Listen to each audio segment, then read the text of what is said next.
संसार का भार उठा लोगी देवी, ममता का भार नहीं उठेगा।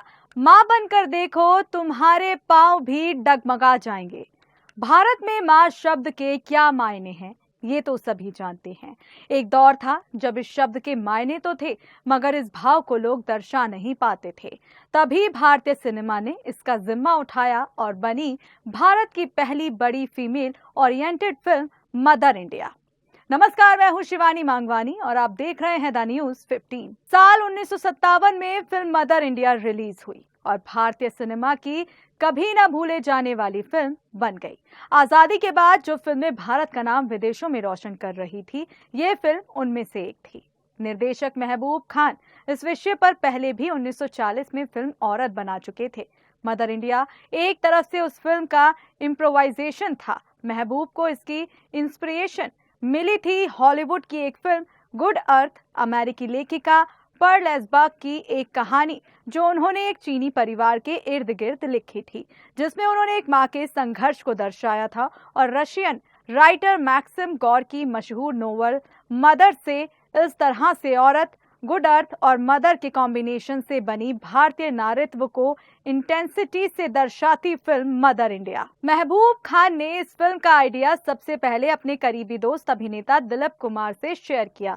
महबूब की बात सुन दिलीप कुमार ने उन्हें सजेस्ट किया कि फिल्म में जो बेटे बिरजू का रोल है उसे फिर से लिखा जाए और बेटे और बाप दोनों की भूमिका दिलीप कुमार को दी जाए। महबूब मान गए और अपने राइटिंग टीम को निर्देशन दिया कि इस तरह से उस भूमिका में बदलाव लाना है, मगर राइटिंग टीम ने महबूब को समझाया कि वो दोबारा इस बारे में सोच लें क्योंकि पुराने किरदार में ज्यादा दम है। महबूब मान गए और दिलीप कुमार से इस बारे में बात की तो दिलीप ने इस फिल्म करने से मना कर दिया और फिर ये रोल मिल गया अभिनेता सुनील दत्त को, जिनके साथ मेन रोल में थी अभिनेत्री नरगिस।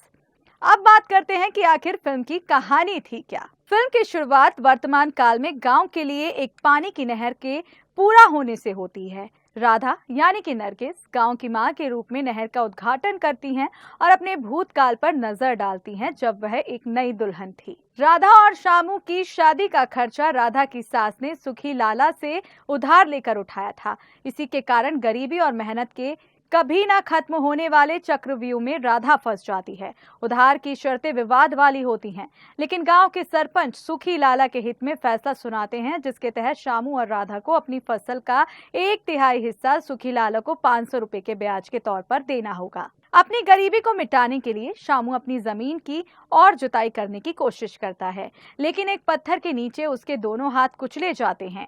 अपनी मजबूरी से शर्मिंदा और औरों से की गई बेइज्जती के कारण वो फैसला करता है कि वो अपने परिवार के किसी काम का नहीं और उसे छोड़कर हमेशा के लिए चले जाता है। जल्द ही राधा की सास भी गुजर जाती है। राधा अपने दोनों बेटों के साथ खेतों में काम करना जारी रखती है और एक और बेटे को जन्म देती है। सुखी लाला उसे अपनी गरीबी दूर करने के लिए खुद से शादी करने का प्रस्ताव रखता है, पर राधा खुद को बेचने से इनकार कर देती है। एक तूफान गांव को अपनी चपेट में ले लेता है और सारी फसल खराब हो जाती है। तूफान में राधा का छोटा बेटा मारा जाता है। गांव वाले गांव छोड़ने लगते हैं, लेकिन राधा के मनाने पर सब रुककर वापस गांव को स्थापित करने की कोशिश करते हैं। फिल्म कई साल आगे पहुंचती है जब राधा के दोनों बचे हुए बेटे बिरजू और रामू अब बड़े हो चुके हैं। बिरजू अपने बचपन में सुखी लाला के बर्ताव का बदला लेने के लिए गांव की लड़कियों को छेड़ना शुरू कर देता है, खासकर सुखी लाला की बेटी को। इसका उल्टा रामू बेहद शांत स्वभाव का है और जल्द ही शादी कर लेता है। हालांकि अब वो एक पिता है, पर उसकी पत्नी जल्द ही परिवार में मौजूद गरीबी का शिकार हो जाती है। बिरजू का गुस्सा आखिरकार खतरनाक रूप ले लेता है और उकसाने पर सुखी लाला और उसकी बेटी पर हमला कर देता है। उसे गांव से निकाल दिया जाता है और वो एक डाकू बन जाता है।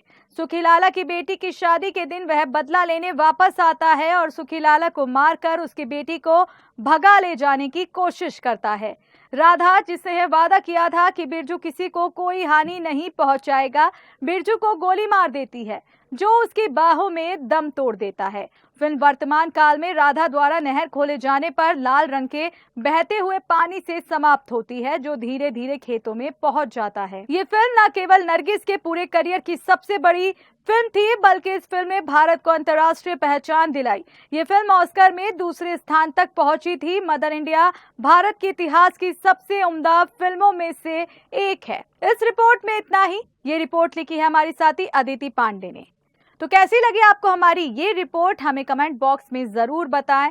साथ ही देश और दुनिया से जुड़ी तमाम खबरों के लिए आप हमारे चैनल को सब्सक्राइब करें।